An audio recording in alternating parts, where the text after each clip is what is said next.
Over the past weeks, this road brought us close to tears more than once. Cycling the Pamir Highway is relentless. At times questions like, how much more can I take? Why are we even doing this? And some very explicit variations made us doubt everything. I feel kind of a shortness of breath and my heart is racing. So that must be the altitude, and we hope in Murghab, about 300 meters lower, this will be better. We feel weak, our bodies hurt from the constant shaking, we are exhausted and have barely slept, gasping for oxygen all night. It is still 520 kilometers to Osh in Kyrgyzstan. The most spectacular stretch of the road, including its highest mountain pass, is still ahead of us. We are on the way from Alichur to Murghab, a little over 100 kilometers east. This is the longest distance in a day since we entered Tajikistan. But the conditions are very favorable. The ascent to Nizhatash Pass at 4,134 meters is so gradual it's barely noticeable. All the colors you can imagine. The road surface is mostly intact asphalt, and we are even getting pushed by a lovely tailwind. It almost feels like we are flying through this barren, rough and somewhat surreal landscape. After a nice 30-kilometer long 500-meter descent, we meet a motorcyclist from Germany who gives us 10 of his Diamox tablets. While this medication is mostly prescribed to treat conditions like glaucoma and epilepsy, it leads to a rising acidity of the blood. Mimicking the signal of a rising blood CO2 level, this tricks the human body into breathing faster and, by that, raising the blood oxygen level. While we assume to be okay in Murghab, those will certainly help us to get over Akbaytal Pass. 15 kilometers to Murghab. Yay! A short climb later, we are almost in the biggest settlement on the High Pamir.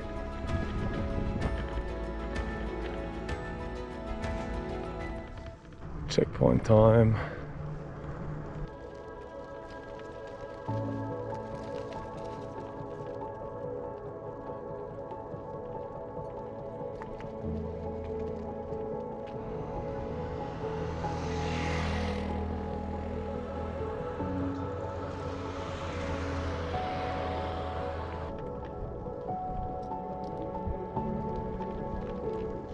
We plan to spend 2 days in a homestay, giving our bodies some time before going higher. At 3,600 meters above sea level and with a population of about 7,500, Murghab is the only significant town in the Murghab district, or eastern half of the GBAO. The only attraction, if you can call it that, is probably the market. A strong northerly wind whistles through the conglomeration of rusty containers and huts that provide the by far best range of products within a radius of 500 kilometers. Even though Kulma Pass and the Tajik-Chinese border are just 90 kilometers further east, don't get your hopes up too much. In addition to the usual choice of cheap instant noodle soups, biscuits, sweets and soft drinks, there are a couple of butchers.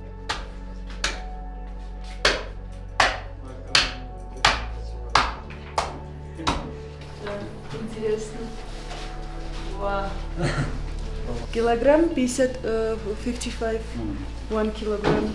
Now that it's autumn, we can also find fresh fruits and vegetables. For some reason, carrots are always a bit moldy in this part of the world. Ice cream made from yak milk is sold at the northern edge of the market. We also treat ourselves to lunch in one of the restaurants nearby. After vomiting violently several times a few hours later, Araf meekly admits that parts of her grilled chicken had tasted funny.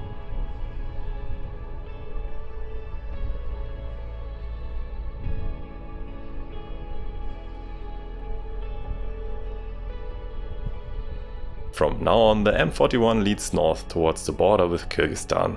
The coming 200 kilometers are the most spectacular stretch of this road. The next and last settlement on the Tajik part of the Pamir Highway is Karakul. To reach it, we have to make it over our nemesis. Today we're leaving Murghab towards Akbaytal Pass with almost 4,700 meters of altitude, which we'll try to do tomorrow. We stayed a couple of days here because we had quite some issues with our stomachs. as in vomiting and diarrhea. Heading out of town, we bump into Will, a cyclist we had briefly met 2 weeks earlier. Camaraderie among cyclists is a thing everywhere in the world, but it is absolutely next level in the rough mountains of Tajikistan. Apart from a handful of vehicles, there is no traffic all day. The landscape around us looks awe-inspiring. It feels like cycling through a distant world. Our goal is to get close enough to Akbatal Pass to safely make it over the following day. As a precaution, we both started to take Diamox, which should help us with the sleeping at this altitude. At about 4,200 meters, it will also be a very, very cold night. We hurry to get into our sleeping bags before sunset. Matthias' temperature is slightly elevated. 37.2 temperature? Going for a pee at minus 10 degrees is not funny, but this night sky surely makes up for it.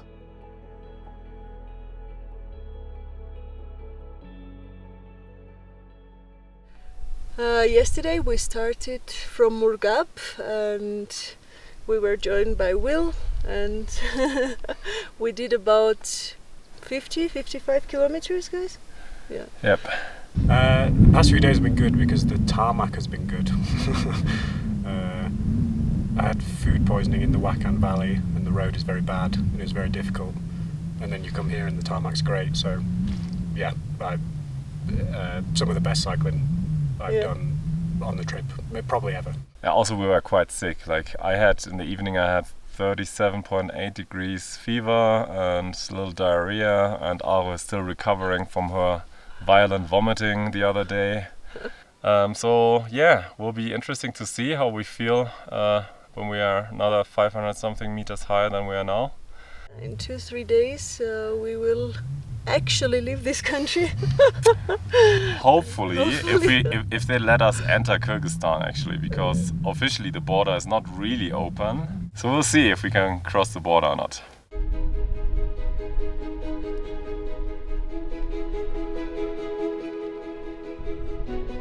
About a dozen kilometers behind this fence lies China.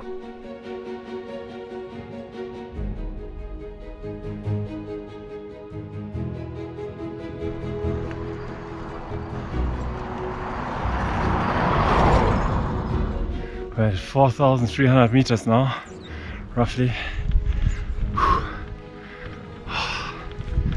I'm already I'm having a particularly hard time with the breathing.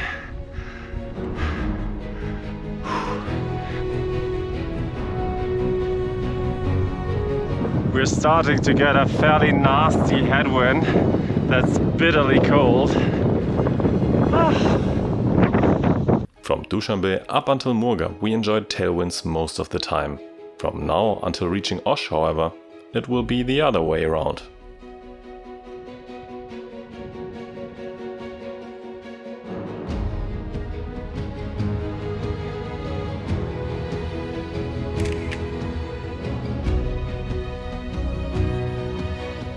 We have only 4 kilometers left to the Akbatal Pass at 4,600 and about 70 meters.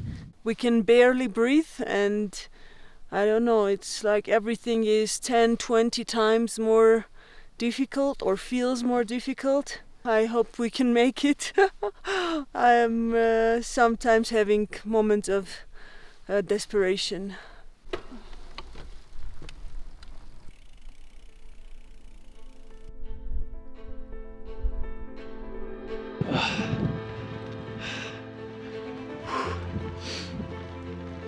Oh my god.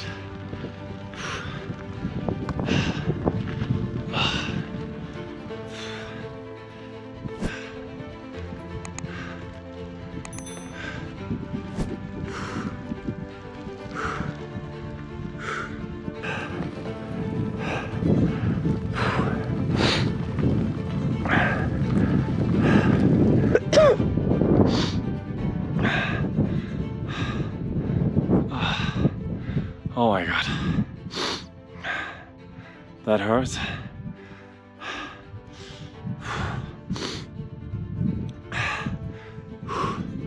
My lungs screaming for air.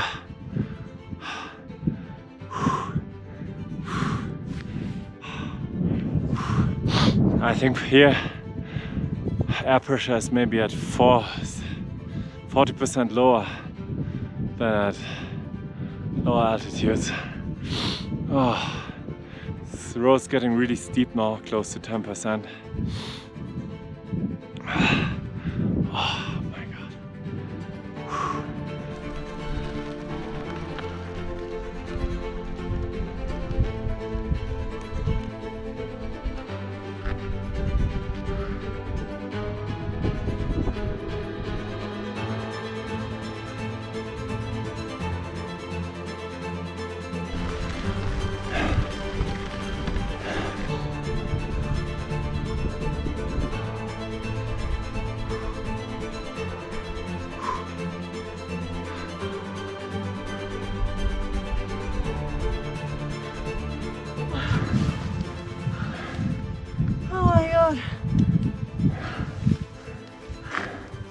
Less than 1 kilometer left. I think I'm stopping every 50 meters. Oh.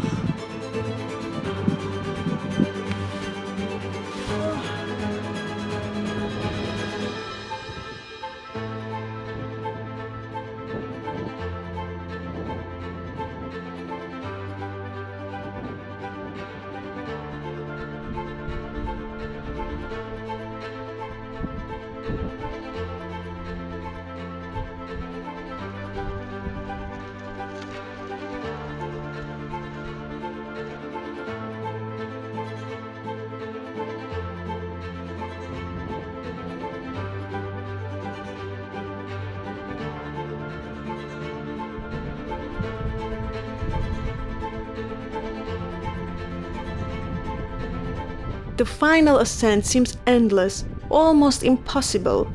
This is ridiculous. We feel incredibly weak and tiny. Never before have I been so aware of my limitations. Moments of despair alternate with bursts of determination.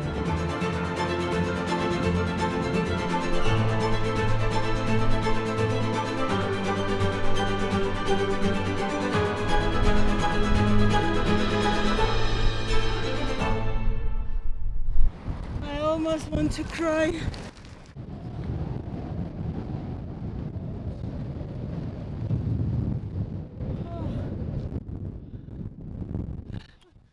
Can't believe this.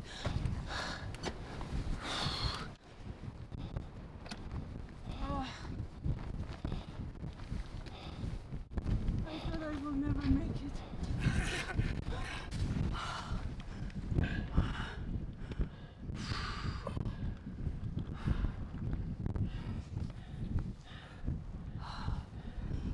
But made it, huh? With a little bit of tears and sweat. And wind, just to make things easy. How are you feeling?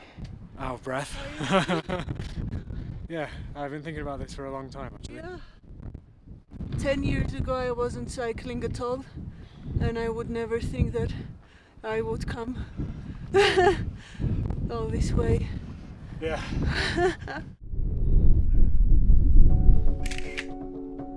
Words can hardly describe how we feel. We literally made it to the top of the world.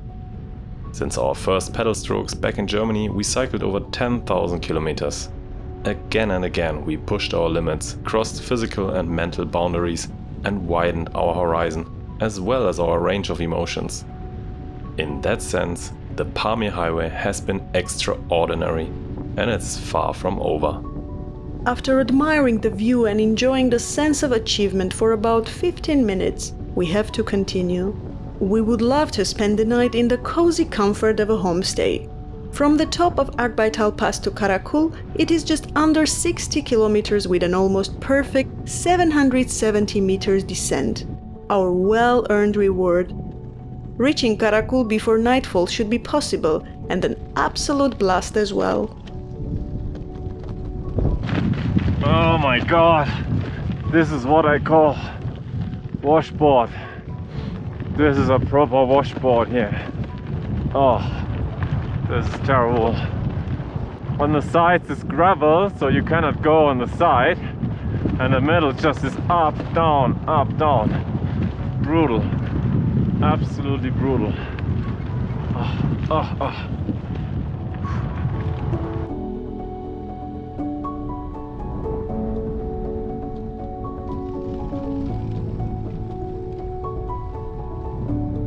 Wow.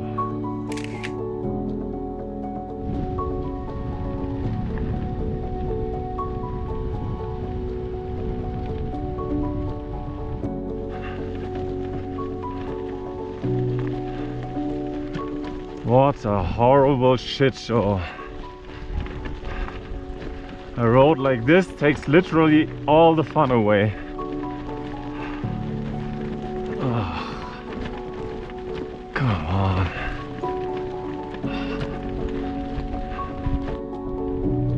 Since we are filming everything ourselves, we rarely manage to start recording before throwing a temper tantrum. However, coming down Akbay Tal in a northerly direction, the M41 is in an absolutely unforgiving bone and spirit breaking condition for about 20 kilometers straight. Combined with a fierce headwind and slightly diverging expectation, well,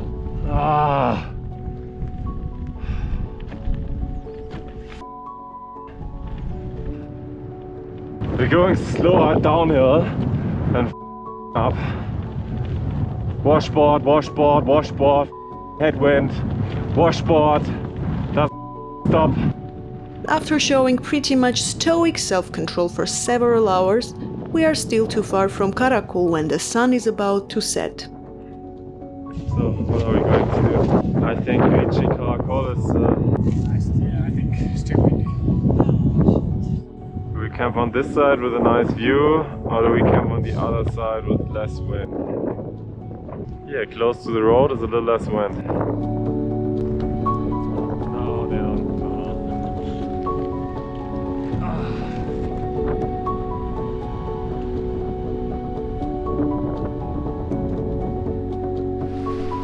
Since both we and Will are on longer journeys through mostly warm or hot climates, our gear is not exactly ideal at this altitude.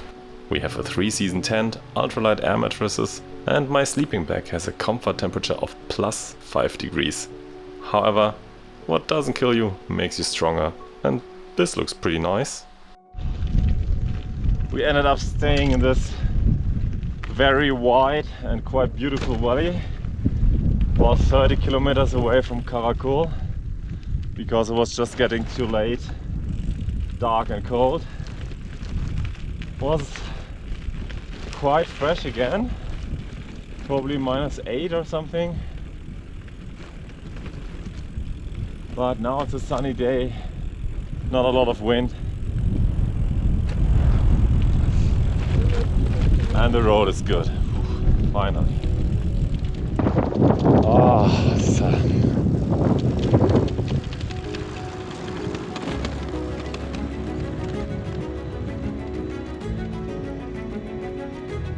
Okay, today's a much better day. Going mostly downhill on a proper road. This is great.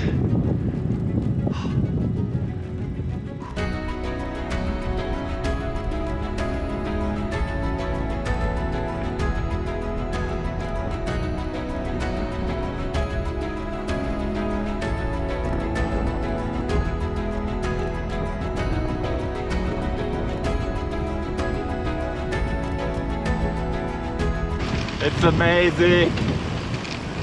Life is great today. This is the Pamirs, you know? Like one day you think everything is amazing, then the next second Pamir hits you in the face with like brutal headwinds or freezing temperatures or the worst road with a lot of washboard that you could ever imagine. Or you can just breathe because altitude, or you can vomit or have diarrhea that like goes everywhere, or a combination of those things, right? And then the next day is beautiful.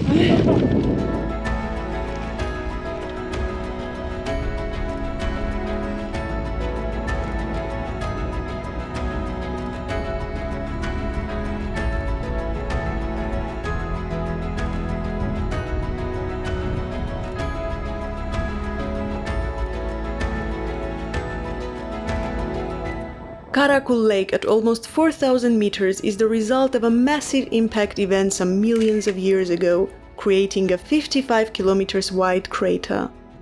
Behind lies the snow-capped Trans-Alai Range, which forms the border between Tajikistan and Kyrgyzstan. There you go, Karakul.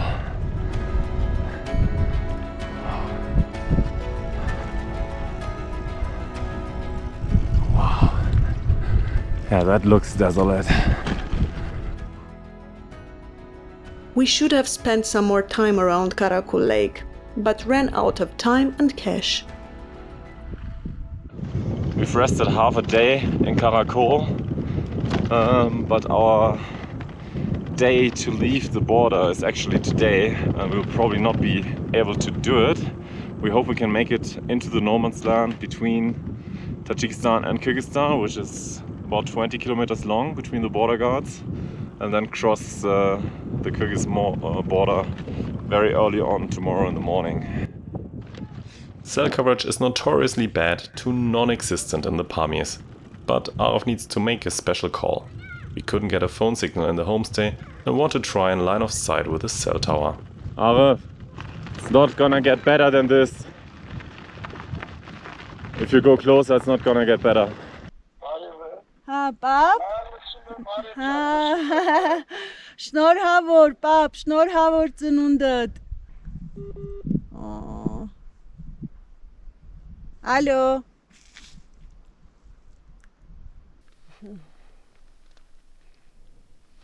We are now on our way to the Kizil Art border crossing.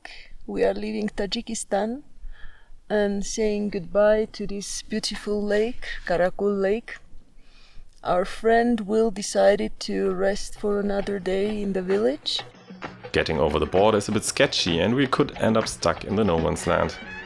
Anyways, reaching Uybulak Pass, the sun is shining and we feel like celebrating. We've come so far, not least with the help of our amazing supporters. Without all of your contributions via buymeacoffee.com/aworldbiketour and paypal.me/amazingworldbiketour, we couldn't afford making our videos for a while now. If you want to chip in, check out the links in the video description below. Every little bit helps us to create another episode.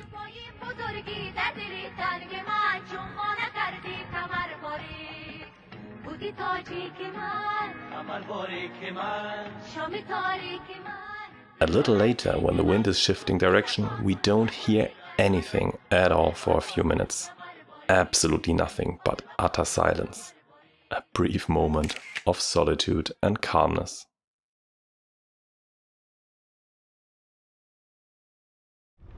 Due to deadly border clashes, the Tajik-Kyrgyz border had been completely closed for 2.5 years. However, in the weeks leading up to our arrival, there were reports of some travelers successfully crossing at Kizil Art Pass ahead of us. For a brief period, the Kyrgyz Department of Tourism would just put your name on a list for the border guards to let you in. When we contacted them, they suddenly insisted that we go through one of 4 travel agencies instead. They just changed the process. We are not saying that this is blatant corruption, but it sure looks like it. While 3 agencies asked for ridiculous sums, I convinced one to do it for free. We soon will find out if it worked. That's the 3rd day with a mental headwind.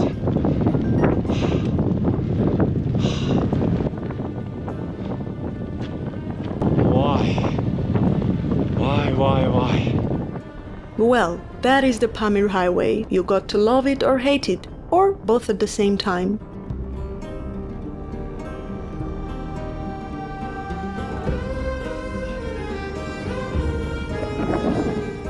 I can see the Tajik border.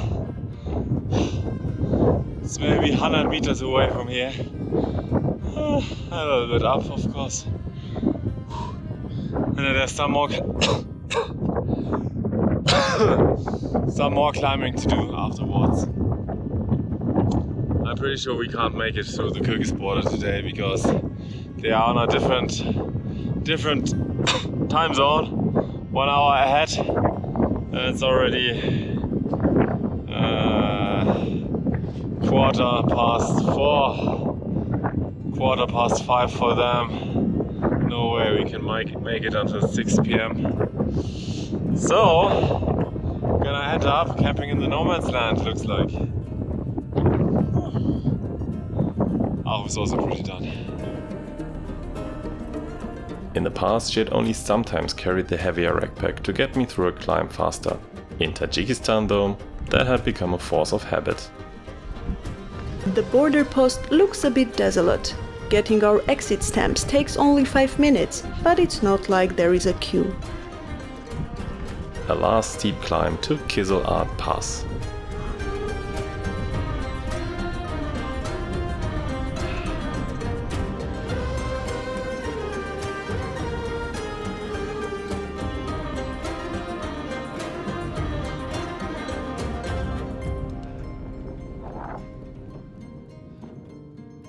Oh my god. Oh my god. Oh god. Oh, this is a top. This is a fucking top. Oh.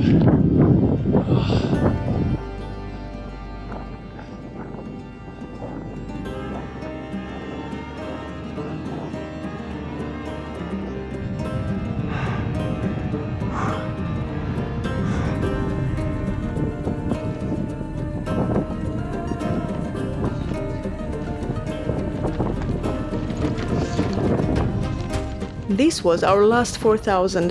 Over the next 50 kilometers we will descend almost 1,200 meters to Saritash, the first settlement in Kyrgyzstan. Even though on the map it says it's 20 kilometers away, but it kind of looks like a border. So let's see what this is. Turns out there was just a little checkpoint. The border is still roughly 17 kilometers away. And the descent towards the Kyrgyz immigration is steep and bumpy.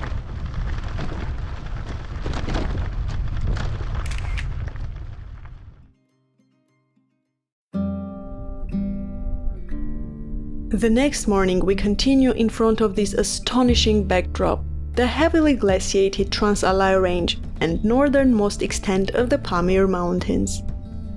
It is about another 200 kilometers to Osh, the end, or start if you will, of the Pamir Highway. But first we have to enter the country officially. So, this is the Kyrgyz border post. Woohoo! We got our Kyrgyz stamp and now the first sign we are in Kyrgyzstan. Horses. And Horse shit. Don't get me wrong, I'm just saying, as they are known to have a couple of horses around, one can naturally expect to see a lot of camels? Yes, domesticated Bactrian camels are extraordinarily well adapted to not only survive scorching hot sand deserts, but also up to minus 30 degrees Celsius with their winter coat on. That and their ability to carry enormous loads made them the pack animal of choice from the Caspian Sea to Inner Mongolia. Just 60 kilometers east of Saritash lies Irkeshtam Pass, leading to China's Xinjiang province. For at least 2 millennia it has been an important border control point between two major geographical and cultural regions. From here on, the M41 becomes a much tamer, modern road with a smooth asphalt surface most of the time.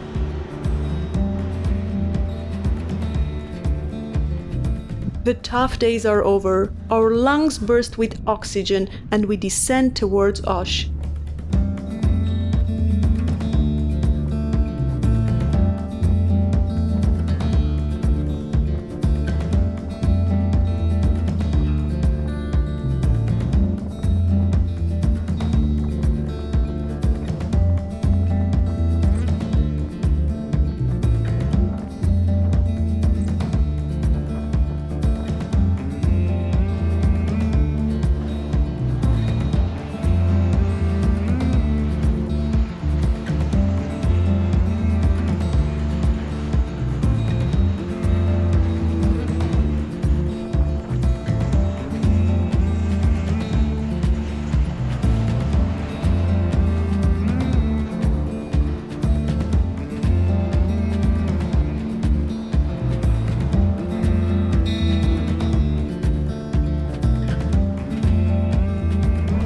the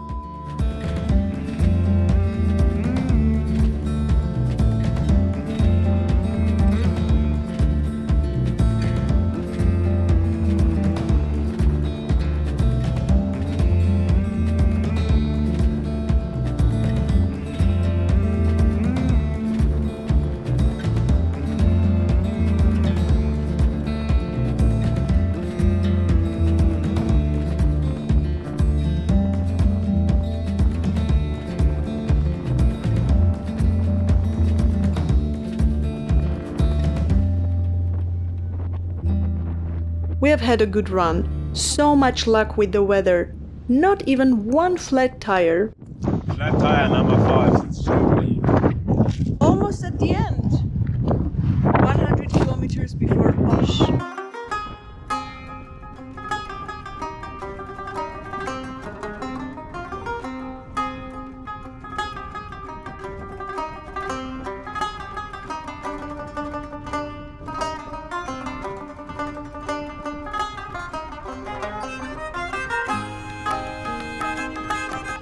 Well, at least the culprit is found.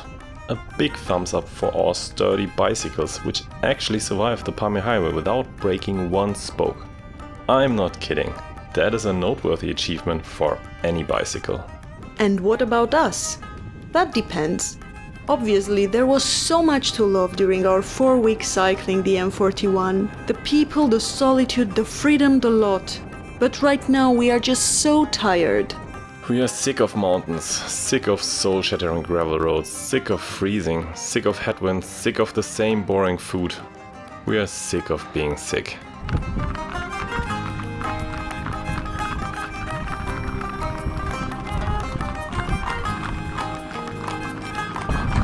So one could think that Kyrgyzstan is pretty similar to Tajikistan from the landscape and everything, except they have a lot of horses. As you can see, that's literally the most horses I've ever seen in one point of time.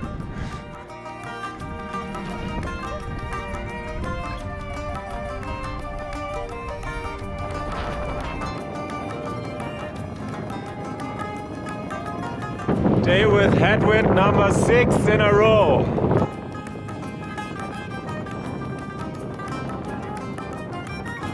Anyway, it seems like everyone just wants to get down the valley. Like most Central Asians, Kyrgyz people used to live as nomads, and some still do.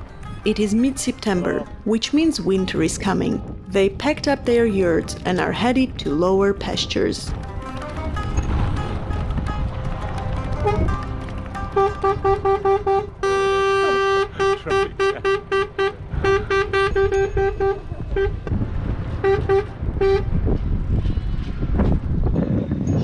Horse on a truck. Not the intended use if you ask me, but okay.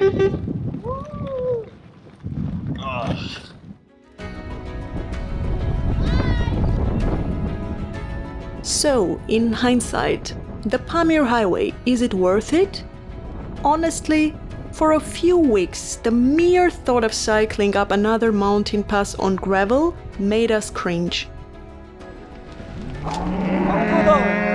Germania. Голландия? Germania. Германия? Yes. Немец, да?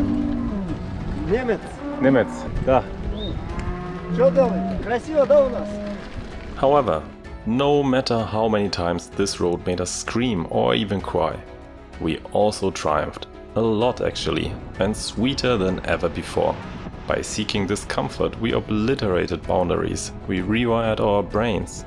Without a question, we want to go back to the Pamirs, eventually.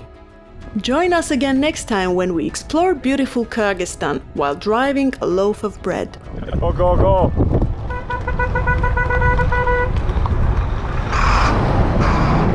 If you enjoy following our journey and want to see more, help us reach at least 1000 likes.